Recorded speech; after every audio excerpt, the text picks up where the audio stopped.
Last week, I had the pleasure of joining Phill Bevan at tomorrow.vet for an insight pod. I've linked the episode in the description. Actually, the link to tomorrow.vet. You will need to sign up. It's free to then be able to access the episode. So if you haven't already signed up, do. It's a great resource, lots of freely available information, and it's all in one place. Awesome.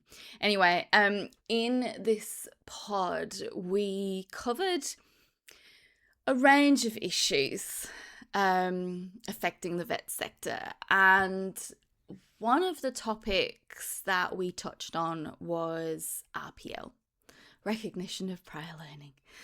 And since that episode aired, I have had a number of people get in touch with me, some who wanted some clarification about some of the points that came up, some that wanted some practical advice.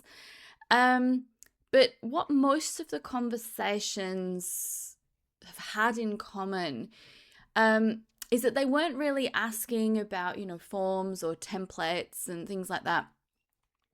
They were trying to make sense of RPL itself. Now, I've taken some time to reflect on those conversations. And to be honest, this has just further validated my view that our biggest challenge isn't that we misunderstand the RPL process. I think it's that we misunderstand the mindset that sits behind it. We've developed a number of habits around RPL that have become accepted simply because they've existed for a long time. We inherit RPL kits, evidence checklists, application processes, and we continue using them without necessarily stopping to ask why they were designed that way in the first place. And before long, those habits become accepted practice, even when they no longer reflect the purpose of RPL. So that's what I'd like to explore in this video. It isn't a video about whether RPL is good or bad, and it certainly isn't about criticizing the way individual organizations approach it. It's about taking a step back and asking whether we've developed some misconceptions that have unintentionally shaped the way that we think about RPL, because I genuinely believe that if we can change the way we think about RPL, then many of the decisions surrounding it become so much easier. Now, one of the biggest misconceptions that I encounter relates to a particular phrase that we use a lot in vet, especially when we start talking about credit recognition. And that term is assessment pathway. And I want to focus specifically on that term pathway because I think there's a lot of misconception surrounding that. Now, I quite often hear things like, RPL is a different assessment pathway. So that means it needs a different assessment. Now, I totally understand why people reach that conclusion, but that's not what it means. When we talk about an assessment pathway, we're talking about a learner's journey to assessment, not a different assessment standard or a different assessment method. Think about your traditional training and assessment pathway, right? A learner enrolls in a course, they participate in training, they're given some time to develop their skills and knowledge, and then once they're ready, they're assessed against the requirements of the unit, right? That's one pathway to competence. Now, RPL simply changes that journey. Instead of participating in training before they're assessed, the learner's saying, I believe I've already developed these skills and knowledge through my previous learning and experience. And so I'd like to demonstrate my competence now. I don't feel like I need the training. The pathway is different because the learner has taken a different journey. The assessment isn't. The unit of competency hasn't changed. The performance evidence hasn't changed. The knowledge evidence hasn't changed. The assessment conditions haven't changed. The principles of assessment and the rules of evidence haven't changed. At the end of the process, the assessor is still trying to answer exactly the same question they would ask of any learner. Has this person demonstrated competency against the requirements of the unit? That's such an important distinction, because once you accept that the assessment hasn't changed, it naturally leads to another question.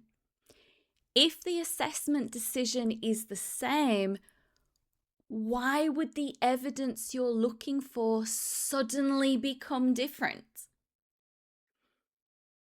Let's work through a simple example. Imagine you're assessing a unit that requires learners to lead a meeting. Right?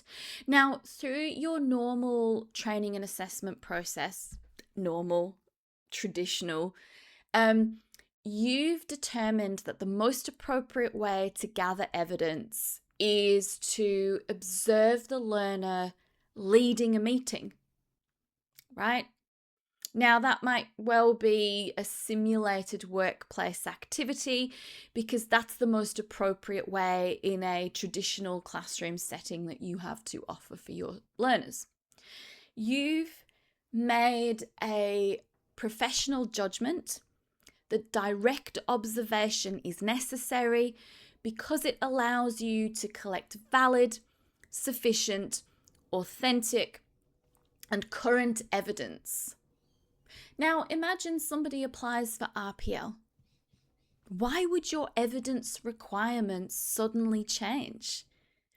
You still need confidence that the learner can competently lead a meeting. The fact that they've chosen the RPL pathway doesn't change what you're trying to establish. What changes is the context in which you gather the evidence. Instead of observing them in a simulated environment, you might observe them leading a real workplace meeting. Now, that might not be practical. You might not be able to actually physically be in the room when the candidate is leading a meeting. So you might review a video recording of them leading a meeting, right? The evidence collection method may change because the learner's circumstances are different, but the evidence you're seeking remains fundamentally the same. The assessment task remains fundamentally the same. And this is where I think we've developed one of our most unhelpful habits. Rather than asking ourselves what evidence we need to determine competency, we sometimes start asking what documents we need to collect because it's an RPL application. And before long, direct observation is replaced with declarations, and paperwork begins to replace assessment. The question shouldn't be, what evidence do we collect for RPL? The question should always be, what evidence do I need to confidently determine competency? The same question you would be asking about your regular assessment. If you've already decided that direct observation is necessary to satisfy the principles of assessment and the rules of evidence in your standard assessment process, then it's worth asking why that expectation would suddenly disappear simply because the learners come through a different pathway. RPL changes the learner's journey. It doesn't change your responsibility as an assessor. Your responsibility is exactly the same as it's always been: to gather sufficient evidence, to evaluate that evidence using professional judgment, and make a robust, defensible decision about whether the learner has demonstrated competency. Now, in my mind, that is the mindset shift our sector needs about RPL. Once we stop thinking of RPL as a completely different assessment system and start thinking of it as a different pathway to the same assessment decision, many of our habits we've developed begin to make a lot less sense. We stop designing processes around paperwork and start designing them around evidence. We stop asking what documents we can collect and start asking what evidence we need.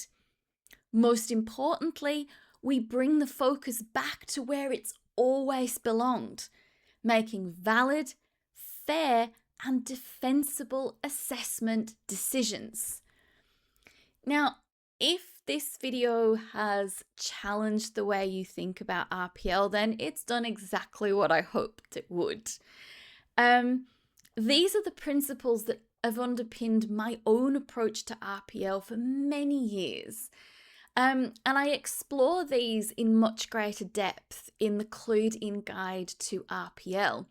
And as a thank you for supporting my content, here's a discount code that will give you $10 off the Clued In Guide to RPL when you purchase through my website. And I've linked the website link in the description of the video.